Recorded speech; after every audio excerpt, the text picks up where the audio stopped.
कर रही हो और ये वाला प्रोजेक्ट मैं बहुत जल्दी कंप्लीट कर दूंगी। गुड। अरे आरती, क्या सरप्राइज दिया तुमने मुझे आज। मुझे तो उम्मीद ही नहीं थी कि तुम ऑफिस भी आ जाओगी। चलो अच्छा लगा मुझे तुम्हें यहाँ पर देखकर। अच्छा तो मुझे भी लग रहा है तुम्हें इतना खुश देखकर। ठीक है सर, फिर मैं चलती हूँ। अरे अनुष्का, तुम कहाँ जा रही हो? तुम अपने सर की इतनी हेल्प करती हो तो तुम्हें भी तो उसका बोनस मिलना चाहिए।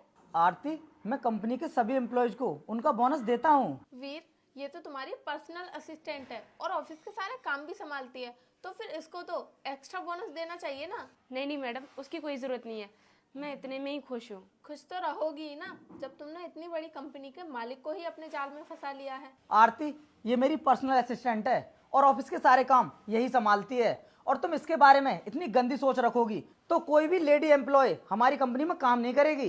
रोहित, तुम्हारे साहब तो कुछ ज्यादा ही शरीफ बनकर दिखा रहे हैं, जैसे कि मुझे कुछ पता ही नहीं है। जरा बताना इनको। सर, अब कुछ भी छिपाने से कोई फायदा नहीं है। मैम साहब ने सब कुछ देख लिया है। मैम साहब ने ना आपके रेस्ट रूम में एक हिडन सीसीटीवी कैमरा लगा दिया है। क्या तुमने मेरे रेस्ट रूम में हिडन कैमरा लगा दिया है? तो इसके बारे में तुमने मुझे बताया क्यों नहीं? चिल्लाओ मत।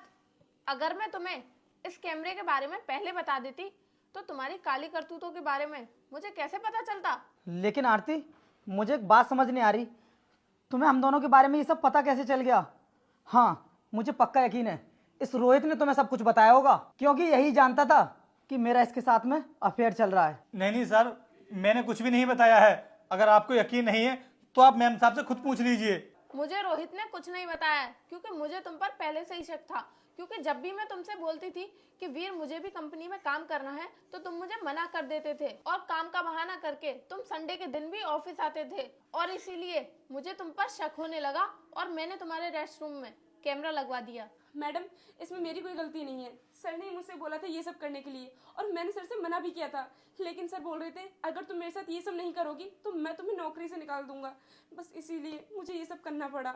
अनुष्का, तुम झूठ क्यों बोल रही हो? आरती, इसी ने मुझे फोर्स किया था ये सब करने के लिए। बंद करो एक दूसरे को ब्लेम करना। मुझे पता है ये सब तुम दोनों की मर्जी से ही हुआ है। वीर, अब तुम्हारे बचने का सिर्फ एक ही तरीका है, अपने नाम की सारी प्रॉपर्टी मेरे नाम कर दो, तभी तुम बच पाओगे। अगर मैं अपनी सारी प्रॉपर्टी तुम्हारे नाम पर कर दूंगा तो फिर मेरे पास क्या बचेगा?